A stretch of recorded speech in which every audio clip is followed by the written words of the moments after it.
حضرت سلیمان علیہ السلام بنی اسرائیل کے جلیل القدر نبی ہیں، اور یہ حضرت یوسف علیہ السلام کے بھائی کی اولاد سے پانچویں چھٹی پشت سے اللہ کے پیغمبر ہوئے ہیں۔ اللہ تعالیٰ نے بنی اسرائیل کو بادشاہت بھی عطا کی اور نبوت بھی عطا کی، اور کچھ بابرکت وجود اس عظیم المرتبت خاندان میں ایسے بھی گزرے کہ جن کو نبوت و بادشاہت کا سنگم بنایا گیا، جیسے حضرت یوسف علیہ السلام، حضرت داود علیہ السلام اور حضرت سلیمان علیہ السلام۔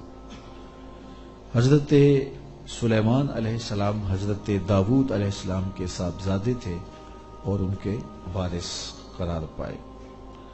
وَلَقَدْ آتَيْنَا دَاوُودَ وَسُلَيْمَانَ عِلْمًا، ارشاد فرمایا ہم نے حضرت داود اور حضرت سلیمان علیہ السلام کو علم عطا کیا۔ علماء نے لکھا ہے کہ اللہ نے انہیں اختیار دیا کہ یا حکومت لے لو، یا دولت لے لو، یا علم لے لو۔ تو انہوں نے کہا مالک ہمیں علم دے دیں، تو اللہ نے دولت و حکومت اس کے صدقے سے عطا کر دی۔ تو سب سے بڑی دولت علم ہے۔ تو یہاں کہا کہ ہم نے ان کو علم کے نور سے مالا مال کیا۔ حضرت سلیمان علیہ السلام ایک دن اپنے لشکر کا جائزہ لیتے ہوئے پرندوں کی جانب نکلے۔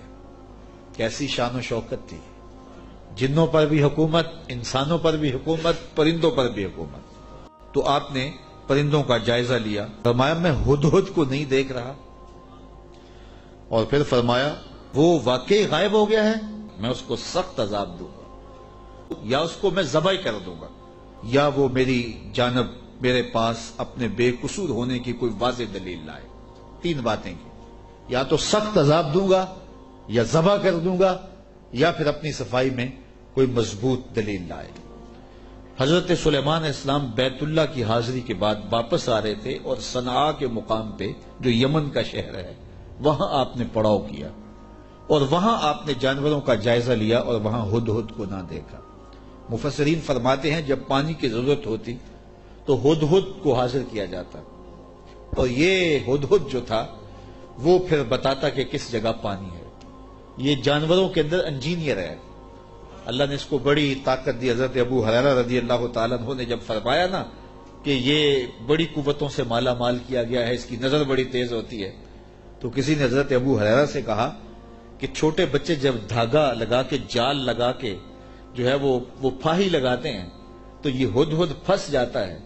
جس کو زمین کی تہ میں پانی نظر آ جاتا ہے اس کو وہ جال نظر نہیں آتا۔ تو حضرت ابو ہریرہ بولے تقدیر کا جال نظر نہیں آتا۔ تو تقدیر کا جال بڑا ڈاڈا ہوتا ہے، وہ نظر نہیں آتا۔ یہ آپ نے ایک جانور دیکھا ہوگا کن کھجورا، اس کے 100 پاؤں ہوتے ہیں، 100 پاؤں، اور یہ جو سانپ ہوتا ہے اس کے کوئی پاؤں نہیں ہوتے، یہ اپنے جسم کو بل دے کے آگے بڑھتا ہے۔ اور کن کھجورا اس کے 100 پیر ہوتے ہیں، اور سانپ کی مرغوب غذا ہے کن کھجورا، اور جب اس کو یہ نظر آئے تو یہ دوڑتا ہے، اور سانپ پیچھے دوڑ کے اس کو شکار کر لیتا ہے۔ تو کسی نے کن کھجورے سے پوچھا کہ تیرے 100 پیر ہیں اور سانپ کا ایک بھی نہیں ہے، اور پھر بھی تو پکڑا جاتا ہے؟ اس نے کہا تقدیر کے آگے پاؤں نہیں چلتے۔ تو کہا کہ وہ دھاگا تقدیر کا ہے، وہ ہدہد کو نظر نہیں آتا، اور وہ بچے اسے پکڑ لیتے ہیں۔ تو ہدہد حضرت سلیمان علیہ السلام کا درباری پرندہ تھا، اور حضرت سلیمان علیہ السلام اس سے محبت کرتے تھے، یہ بھی اللہ کے نبی سے پیار کرتا تھا۔ بلکہ صاحب روح البیان نے ہدہد کے عنوان سے بڑی باتیں لکھی ہیں، کچھ لطیفے بھی ذکر کیے ہیں۔ کہتے ہیں ایک دن یہ ہدہد چونکہ لاڈلا پرندہ تھا حضرت سلیمان کا، تو حضرت سلیمان علیہ السلام کو کہنے لگا کہ میں آپ کے لشکر کی دعوت کرنا چاہتا ہوں۔ آپ نے کہا اتنا بڑا لشکر ہے اور تو میرے لشکر کی دعوت کرے گا؟ کہا جناب دعوت قبول کیجیے۔ تو کہا ٹھیک ہے، آج دوپہر کو میں آپ کے لشکر کی دعوت کروں گا۔ جب دوپہر کا وقت آیا تو دریا کنارے لشکر نے پڑاؤ کیا ہوا تھا، تو ہدہد کبھی دائیں کبھی بائیں اڑانے بھر رہا ہے۔ تو کہا میاں وقت ہو گیا ہے، اب لاؤ نا کھانا، تم نے آج ہماری دعوت کی ہے۔ کہا جی اسی کا انتظام کر رہا ہوں۔ تھوڑی دیر کے بعد اس نے فضا میں ایک چڑیا شکار کی اور اس کو فضا میں توڑ کر کے پانی میں پھینک دیا اور لشکر کو آواز دی جس کے ہاتھ میں بوٹی آتی ہے بوٹی لے لے باقی شوربہ پی لے۔ یہ بڑا لاڈلا پرندہ تھا حضرت سلیمان علیہ السلام کا، تو جب اس کو نہ دیکھا تو غصے میں آ گئے۔ اور میاں کوئی لاڈلا ہو اور نہ آئے تو پھر زیادہ غصہ چڑھتا نا۔ وہ کوئی نالائق شاگرد ہو تو کلاس سے غیر حاضر بھی ہو تو وہ اتنا غصہ نہیں آتا کہ چلو جان چھوٹی، لیکن کوئی ذہین ترین طالب علم ہو تو وہ نہ آئے تو طبیعت میں تلخی آ جاتی ہے۔ میں بھی ملک کے طول و عرض میں درس قرآن دینے جاتا ہوں اور یہاں بھی اور باقی ملک کے حصوں میں بھی ایک باقاعدہ درس قرآن کلاس کی شکل بن گئی ہوئی ہے۔ تو کچھ لوگ ایسے ہوتے ہیں جو درس قرآن بڑے انہماک سے سنتے ہیں، توجہ سے سنتے ہیں، تو پھر کبھی وہ نہیں نہ آتے تو پھر ان پہ غصہ بھی بڑا آتا ہے کہ میاں تو کیوں نہیں آیا۔ حضرت حسن بصری تقریر کرنے کے لیے بیٹھتے تھے تو پردے کے پیچھے حضرت رابعہ بصریہ بیٹھتی تھی، تو پوچھ لیتے تھے رابعہ آئی ہیں کہ نہیں آئی، جب آئی ہیں تو پھر درس شروع کرتے۔ تو کوئی سمجھنے والا ہو، کوئی پیار والا ہو تو پھر بات کوئی اور ہوتی ہے۔ تو اس پرندے سے چونکہ بڑا پیار تھا، جب اس کو نہ دیکھا تو غصے میں آ گئے، کہا ما لیا لا اری الہدہد، میں ہدہد کو نہیں دیکھ رہا، کیا وہ واقعی غائب ہے؟ اچھا میں اس کو ذبح کر دوں گا یا سخت سزا دوں گا یا پھر وہ مجھے اپنی بے گناہی کی کوئی دلیل پیش کرے۔ اب ہدہد کہاں چلا گیا؟ حضرات مفسرین لکھتے ہیں کہ وہ حضرت سلیمان علیہ السلام استراحت کرنے لگے تو وہ اڑ کے قریب ایک باغ میں چلا گیا، وہاں ایک اور اس کا ہم جنس ہدہد بیٹھا ہوا تھا۔ اس نے پوچھا کدھر سے آئے ہو؟ اس نے کہا کہ میں اپنے نبی کے ساتھ گیا تھا، اپنے شہنشاہ کے ساتھ گیا تھا، اور ان کی حکومت جنوں پر بھی ہے، انسانوں پر بھی ہے، پرندوں پر بھی ہے۔ تو اس نے کہا کہ میری جو بادشاہ ہے میرے ملک وہ عورت ہے اور اس کا ایک تخت بہت بڑا، اور میں تمہیں دکھاؤں۔ تو وہ ہدہد کو ساتھ لے گیا اور اتنے میں دیر ہو گئی۔ حضرت سلیمان غصے میں آ گئے، کہا کہ کدھر ہے، لاؤ اسے حاضر کرو۔ آپ کا جو درباری شہباز تھا وہ اڑا فضا میں بلند ہوا تو ہدہد آتا دکھائی دیا، تو اس نے اس کے اوپر جھپٹ کے حملہ کرنا چاہا تو ہدہد نے کہا تجھے واسطہ دیتا ہوں اس رب کا جس نے تجھے میرے پہ طاقت دی ہے، مجھے اپنا معاملہ حضرت سلیمان کے پاس جا کے پیش کر لینے دے۔ کہا انہوں نے کہا ہے کہ تجھے قتل کر دوں گا، ذبح کر دوں گا یا تجھے سخت سزا دوں گا، اب تو بچ نہیں پائے گا۔ تو ہدہد نے کہا کہ انہوں نے کوئی استثناء بھی کیا تھا؟ کہا ہاں، انہوں نے کہا تھا یا کوئی مضبوط خبر لائے، اپنا معقول عذر پیش کرے۔ کہا پھر خیر ہے۔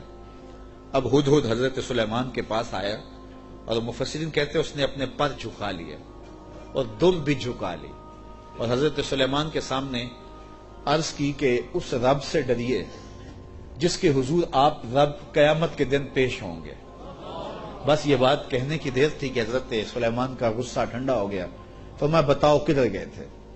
تو ہدہد نے کیا جواب دیا؟ پس وہ تھوڑی ہی دیر ٹھہرا تھا کہ وہ حاضر ہو گیا اور حاضر ہو کے اس نے کہا کہ حضور میں ایسی بات معلوم کر کے آیا ہوں جس پر شاید آپ مطلع نہ تھے، اور میں آپ کے پاس ملک سبا کی ایک یقینی خبر لایا ہوں۔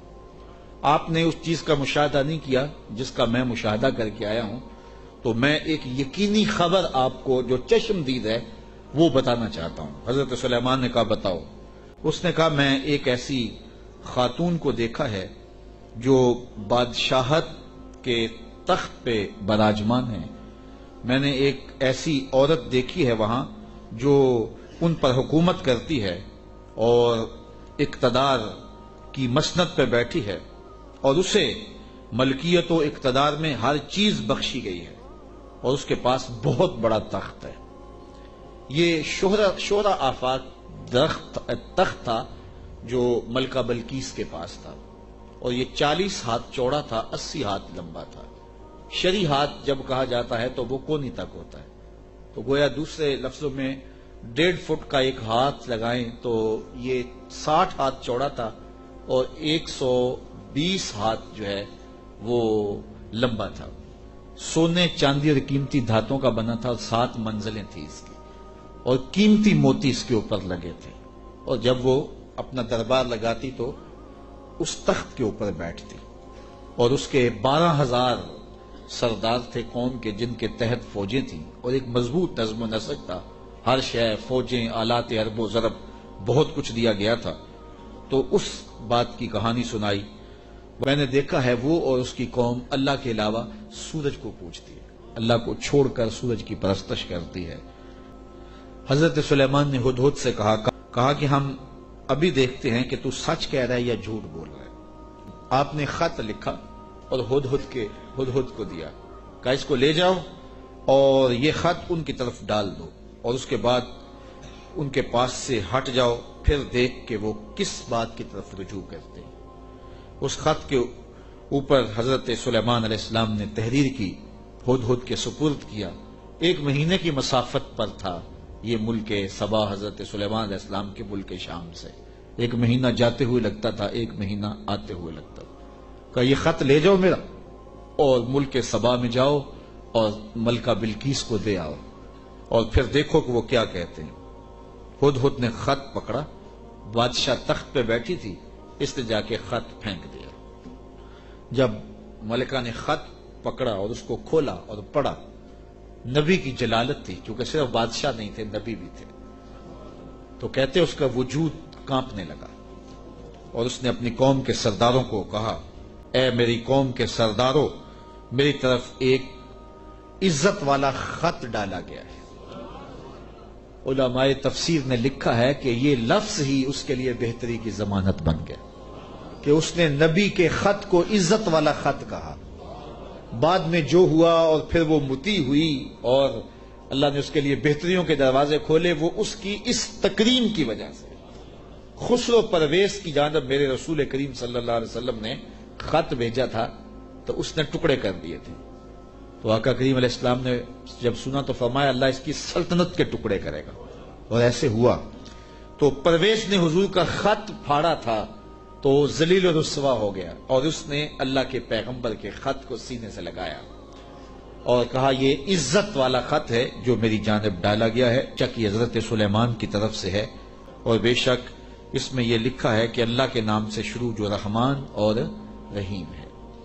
تو یہ خط سلیمان علیہ السلام کی جانب سے لکھا گیا تھا، اور وہاں اس زمانے میں خط لکھنے والا اپنا نام پہلے لکھتا تھا، پھر مضمون خط کا لکھتا تھا۔ تو آپ نے پہلے کہا انہو من سلیمان وانہو بسم اللہ الرحمن الرحیم اللہ تعالی علیہ واتونی مسلمین، 2 لفظ لکھے۔ آپ نے کہا خط کا مضمون یہ کہا تم مجھ پر سر بلندی نہ چاہو، مجھ سے بڑا بننے کی کوشش نہ کرنا، سر بلندی نہ چاہو، اور فرما بردار ہو کے میرے پاس حاضر ہو جاؤ۔ بس 2 لفظ تھے، حضرت سلیمان کی مہر تھی، اور یہ خط ہدہد نے جا کے ملکہ بلقیس کو دیا۔ اس کا وجود کانپنے لگا، پھر وہ سنبھلی اور اپنے سرداروں سے کہنے لگی، اے میرے درباریوں، تم مجھے بتاؤ اس معاملے میں کیا تمہارا مشورہ ہے، چونکہ میں کسی بھی معاملے میں قطعی فیصلہ کرنے سے قبل تمہیں حاضر کرتی ہوں اور تم سے مشورہ لیتی ہوں۔ مشورے کے بغیر میں نے آج تک کبھی قدم نہیں اٹھایا، اور یہ میرا معمول ہے۔ اب یہ خط آیا ہے، اس کا یہ مضمون ہے جو میں تمہیں سنایا ہے، اب تم بتاؤ کہ اب کیا کیا جائے۔ اب 12,000 سردار تھے اور ان کے ماتحت فوجیں تھیں۔ کہنے لگے کہ ہم طاقتور ہیں، سخت جنگجو ہیں، اور ہم لڑنے کے لیے تیار ہیں، قوم کا مورال بلند ہے، فوجیں پوری طاقت میں ہیں، آلات حرب و ضرب بھی ہیں، کوئی کمزوری نہیں ہے، آپ اگر حکم دیں تو ہم، لیکن معاملہ آپ کے ہاتھ میں ہی ہے، حکم آپ کا ہی چلے گا، لیکن ہماری جانب سے کوئی کمزوری نہیں، ہم بالکل تیار ہیں، مستعد ہیں، فعال ہیں، فوجیں تیار ہیں، مورال بلند ہے، لڑنے کے لیے آمادہ ہیں۔ تو اب آپ کا حکم ہے، کیا آپ حکم؟ ملکہ نے کہا کہ بے شک جب بادشاہ کسی بستی میں داخل ہوتے ہیں تو اسے برباد کر دیتے ہیں اور وہاں کے باعزت لوگوں کو ذلیل و رسوا کر ڈالتے ہیں، اور یہ لوگ یعنی بادشاہ اسی طرح کریں گے۔ تو اگر تم مجھے موقع دو، اور میرا مشورہ یہ ہے کہ پہلے ان کی طرف کوئی ہدیہ بھیجتے ہیں، ہم لڑائی کا طبل نہ بجائیں، ہم پہلے ان کی طرف ہدیہ بھیجیں، پہلے پھر ہم دیکھتے ہیں کہ جو ہمارے قاصد گئے ہیں وہ کیا پیغام لاتے ہیں۔ اگر وہ ہمارے ہدیے کو قبول کر لیتے ہیں اور کوئی ہماری سیٹنگ ہو جاتی ہے تو پھر تو لڑائی کی ضرورت نہیں ہے، لڑائی بہت خطرناک ہوتی ہے، اس کے انجام بڑے بھیانک ہوتے ہیں۔ وہ تھی بڑی سمجھدار، فوجوں نے کہا ٹھیک ہے، جرنیلوں نے کہا لڑیں گے، اور سرداروں نے کہا قوم کا مورال بلند ہے، اور جو ہے وہ افسروں نے کہا کہ ہماری فوج بڑی ٹریننگ یافتہ ہے، ہمارے پاس آلات وہ ضرب موجود ہیں، لڑیں گے، لیکن اس نے کہا صبر کرو، پہلے میں کوئی تحفہ دے کے قاصد بھیجتی ہوں، وہ قاصدوں کو کیا جواب دیتے ہیں، لڑائی تو آخری حال ہے، پھر ہم دیکھیں گے۔ جب قاصد حضرت سلیمان کے پاس آیا، کہتے ہیں وہ تحفہ کیا تھا، مفسرین نے لکھا ہے کہ وہ سونے کی اینٹ تھی اور اس کو قیمتی کپڑے میں دیباج میں لپیٹ کر کے باقاعدہ اس کے لیے جو ہے وہ ایک چیز بنائی گئی اور غلافوں میں لپیٹ کر کے وہ خادم حضرت سلیمان کے پاس قاصد لے کر حاضر ہوا کہ ان کو اینٹ پیش کریں، چونکہ سونے اور چاندی سے بادشاہ لوگ بڑے خوش ہوتے ہیں۔ حضرت سلیمان کو جب پتا چلا کہ ان کے قاصد آ رہے ہیں اور اللہ کے نبی نے نور نبوت سے دیکھا بھی وہ کیا لا رہے ہیں، تو جنوں کو کہا حاضر ہو جاؤ، حاضر ہو گئے، کہا 1000 سونے کی اینٹیں میرے تخت کے آگے فرش پر بچھا دو۔ تو جب اینٹیں بچھی ہوئی انہوں نے دیکھی تو وہ جو تحفہ لے کے آئے تھے سنبھال کے ایک اینٹ، انہوں نے دیکھا کہ وہ اینٹیں تو قدموں میں پڑی ہوئی، تو اب وہ تحفہ دیتے ہوئے شرم محسوس کرنے لگے، کیا دے، الٹے بانس بریلی کو، یہاں تو اینٹیں قدموں میں پڑی ہوئی ہیں۔ علاؤ الدین خلجی ساری زندگی تڑپتا رہا کہ حضرت خواجہ نظام الدین اولیاء کی بارگاہ میں حاضری دوں۔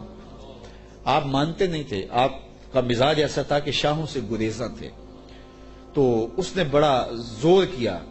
خیر جب اس نے یہ ارادہ کر لیا کہ میں حاضر ہونا ہے تو آپ نے علاؤ الدین کو لکھا کہ فقیر کی خانقاہ کے 2 دروازے ہیں، اگر تو ایک سے آیا تو میں دوسرے سے باہر نکل جاؤں گا، اور اگر تو نے زیادہ تنگ کیا تو تیرا شہر چھوڑ جاؤں گا۔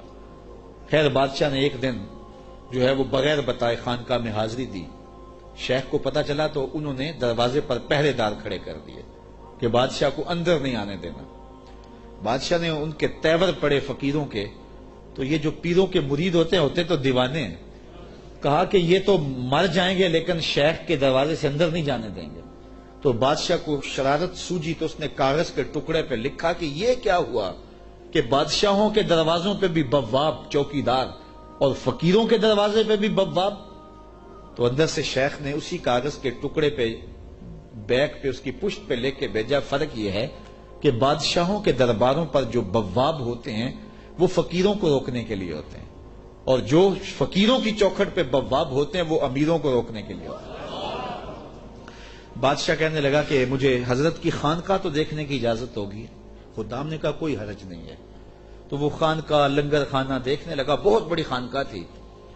تو جب وہ استبل میں گیا تو کیا دیکھا کہ جو گھوڑے ہیں ان کی جو میخیں ہیں، قلعے ہیں، وہ چاندی کے ہیں، اور جو ان کے پاؤں میں زنجیریں پڑی ہوئی ہیں جن سے وہ بندھے ہوئے ہیں وہ زنجیریں سونے کی ہیں۔ تو بادشاہ بڑا حیرت زدہ ہوا، تو اس نے پھر کاغذ کے ٹکڑے پہ لکھا کہ یہ کیا ہوا کہ بادشاہوں کے پاس بھی سونا اور چاندی اور فقیروں کے پاس بھی سونا اور چاندی، فرق کیا ہوا؟ تو شیخ نے جواب میں لکھ کے بھیجا، فرق یہ ہے بادشاہ خزانوں میں سنبھال کے رکھتے ہیں، فقیر گھوڑوں کے قدموں میں ڈال کے رکھتے ہیں۔ تو حضرت سلیمان علیہ السلام نے 1000 اینٹ بچھوا دی۔ تو 1000 اینٹ جب بچھی ہوئی دیکھی تو وہ کیا تحفہ دیتے؟ حضرت سلیمان علیہ السلام نے کہا مجھے مال سے میری مدد کرتے ہو؟ تم کیا سمجھتے ہو تم میرے پاس جو ہے وہ مال و دولت سے میری مدد کرنا چاہتے ہو؟ اللہ نے جو مجھے دیا ہے وہ اس سے بہتر دیا ہے جو تم کو دیا ہے، تمہارے سے بہتر مجھے نوازا ہے، بلکہ اپنے ہدیے پہ تم خوش ہو کہ یہ مال ہے، ہم مال کے ہدیے کو قبول نہیں کرتے۔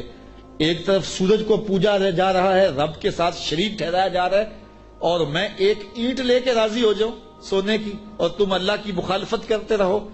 یہاں سمجھنے کے لیے بہت کچھ ہے کہ اللہ کے حکموں کی نافرمانی کر رہا ہو اور پیر صاحب کو نذرانہ دے دے اور پیر صاحب یہیں چپ ہو جائے کہ کوئی نہیں مجھے نذرانہ مل گیا، یہ سمجھنے کے لیے کافی ہے۔ سونے کی اینٹ لے کے آئے ہیں، فرمایا وہ بتوں کو پوج رہے ہیں، وہ سورج کو پوج رہے ہیں، اور مجھے اس نذرانے سے چپ کروانا چاہتے ہیں، ایسا نہیں ہوگا۔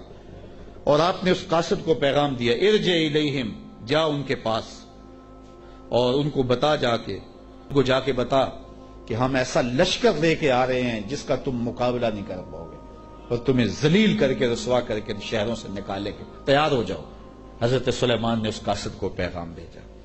جب اس نے جا کے پیغام دیا اور حضرت سلیمان کے دربار کی کہانیاں سنائیں تو پھر لڑائی کی ہمت کس کو ہوتی؟ نبی کو اللہ نے روب دیا ہوتا ہے، نبی کا روب جو ہے وہ لوگوں پر پڑ جاتا ہے۔ اللہ اکبر، تو کس کو ہمت ہوتی؟ ملکہ بلقیس نے کہا کہ اب میں خود جاتی ہوں، تو وہ خود تیار ہوئی اور وہ حضرت سلیمان کی بارگاہ میں حاضر ہونے کے لیے ملک سبا سے چلی۔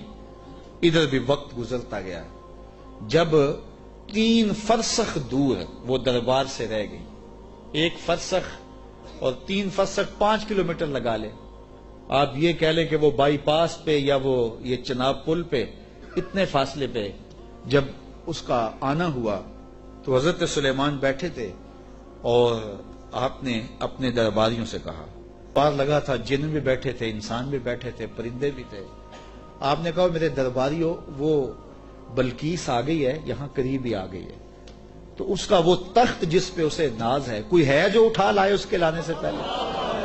کیسی شان حضرت سلیمان کی، وہ بائی پاس پہ آ گئی ہے اور تخت 1 مہینہ جاتے ہوئے لگتا ہے، 1 مہینہ آتے ہوئے لگتا ہے۔ یہ طاقتیں ہیں اللہ کے بندوں کی، اللہ اکبر۔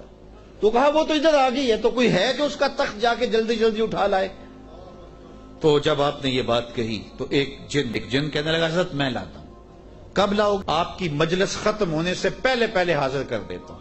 اور مجلس ختم ہوتی تھی زوال کے وقت، دوپہر کے وقت، صبح شروع ہوتی اور دوپہر کو ختم ہو جاتی، تو کچہری لگی تھی، کہا کچہری ختم ہونے سے پہلے پہلے میں لے آتا ہوں۔ وَإِنِّي عَلَيْهِ لَقَوِيٌّ أَمِينٌ، طاقتور بھی ہوں، لے بھی آؤں گا اور امین بھی ہوں، کوئی ایک موتی بھی ضائع نہیں ہوگا، تو تخت میں لے کے آتا ہوں۔ اور 1 مہینہ میں نے عرض کیا جاتے ہوئے لگتا ہے، 1 مہینہ کئی ہاتھ موٹا تھا، 7 منزلیں تھی، 40 ہاتھ چوڑا تھا، 80 ہاتھ لمبا تھا، سونے اور چاندی اور قیمتی جواہر سے مرصع تھا، اور 7 کوٹریوں میں مکفل تھا، تالے لگے تھے، پہرے دار کھڑے تھے، جیب میں ڈال کے بھی لانا ہو پھر بھی 2 مہینے چاہیے۔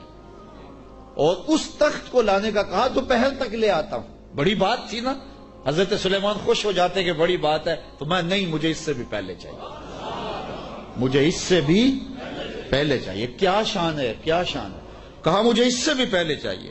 پھر وہ اٹھا جس کے سینے میں زبور کا علم تھا، وہ آپ کا خالہ زاد بھی تھا، آپ کا صحابی بھی تھا، آصف بن برخیہ نام علماء تفسیر نے بتایا ہے، اور اسے اسم اعظم آتا تھا۔ وہ کھڑا ہو گیا، کہا کب لاؤ گے؟ وہ تو دوپہر تک کا وقت دے رہے، تم کب لاؤ گے؟ تو سنو اس نے کیا کہا، حضور آپ آنکھ بعد میں جھپکیں گے، تخت پہلے پڑا ہوگا۔ آپ آنکھ بعد میں جھپکیں گے، تخت پہلے پڑا ہوگا۔ حضرت سلیمان نے بھی آنکھ جھپکی نہیں تھی، تخت سامنے پڑا ہوا۔ تو حضرت سلیمان بے ساختہ پکار اٹھے، یہ میرے رب کا فضل ہے جس نے میرے امتی کو یہ طاقت دی۔ یار بنی اسرائیل کے نبی کے امتی کی یہ شان، تو بنی اسرائیل کے یہ نبی مقتدی بن کے جس کے امام کے پیچھے کھڑے تھے مسجد اقصی میں، اس امام کی شان کا عالم کیا ہو؟ یہ شان ہے خدمت گاروں کی، سرکار کا عالم